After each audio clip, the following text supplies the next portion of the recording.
you, yes, you dear viewer who clicked on this video, have you ever been lonely? Ever felt like no one gets you? Isolated, depressed, and feel like you're at the end of your rope? Well then, you know exactly what it feels like to be Kita, a young adult male who, after a series of unfortunate events, decides this will be the day he ends it all. But of course he doesn't actually do it, as then there will be no story to tell. No, Kita decides to delay his demise just for another day, a decision that will soon come to change his miserable life forever.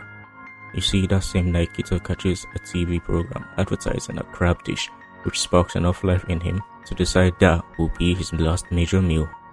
However, to get his desired meal, he will need some money, so he decides to do some questionable things. But it is during these nefarious acts that he meets Yukeda, a beautiful, lonely but mysterious housewife who, despite being his recent victim, quickly becomes his road trip partner. Eating crab with a Yukiona, or eating crab with a snow one as it's more inappropriately called, is a seinen manga serialized in the Comic Days magazine from January 2019 to January 2021 by the immensely talented author and artist Gino0808. Gino is the creator of other works such as When the Cicadas Cry, Virgin Story, and most recently, the hauntingly beautiful manga Ego is Blue. Gino Sensei is a regular woman who loves cooking, fawning over her cat, and is quite fond of ice skating. Despite this, however, she is still one of the most talented creators of seinen medium, who's able to create stories showcasing the most intimate and heartwarming interpersonal relationships that evoke a degree of self-reflection from its readers. This is chiefly seen through her most renowned manga, which partly follows a lonely housewife, an aspect I'm sure draws some inspiration from Gino's own life. A Yukiona in Japanese folklore is a unique yokai that appears as a beautiful pale-skinned maiden who bewitches all men that set eyes on them.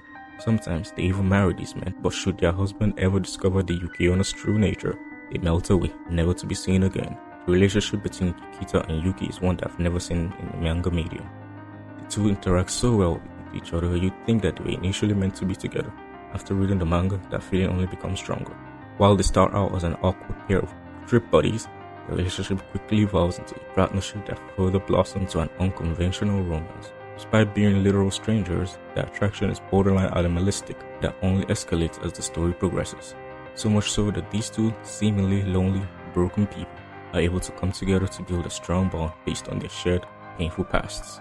Their journey through several scenic and intimate spots in Japan only serve as a significant contributing factor. We enviously watch them move from one location to another while their emotional and physical bond gets stronger, all while we slowly grow the distinct need to cheer on their wholesome yet still very adult romance. However, in between this honeymoon period between you, the reader, and the characters, the manga never relents in reminding us of the trauma these two have been through and why they ended up together in the first place. At first, we only get a slight hint here and there as to what transpired in the past in these earlier chapters, but this quickly changes as the story progresses. Now, I have to admit I've seen several manga do a terrible job of changing the flow at the halfway point of a story, but Gino just manages to do this well enough. While the arc change halfway through the manga might feel like an uncomfortable narrative whiplash at first, the introduction of new characters made it worthwhile, and was sufficiently short enough to instill enough character development in our favorite pair, while simultaneously emotionally traumatizing us yet again. And when it seemed your heart couldn't take it off, it is also in this second half of the manga that we slowly begin to learn what truly happened in our favorite couple's lives, which promptly slaps us right off the aforementioned honeymoon period to remind us what kind of story this is. Without spoiling too much, we learn about Kita's unfair situation and the trajectory it forced him towards in life, and we're shown the sacrifices Yukeda had to make, all in the name of pure, unadulterated love. The writing in Yukiona is surprisingly haunting. It's rare to see characters who go through realistic and unfortunate experiences be written so well.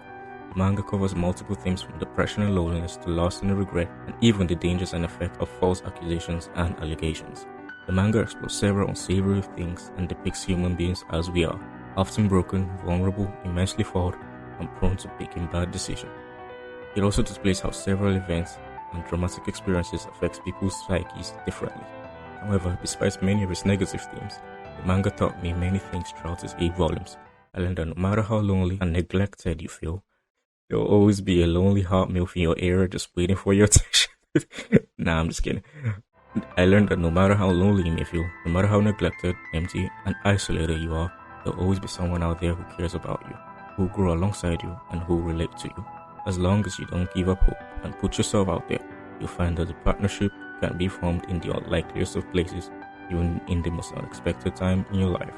It's a manga that left a lasting impression on me, and I have a feeling it will do the same for you, dear viewer.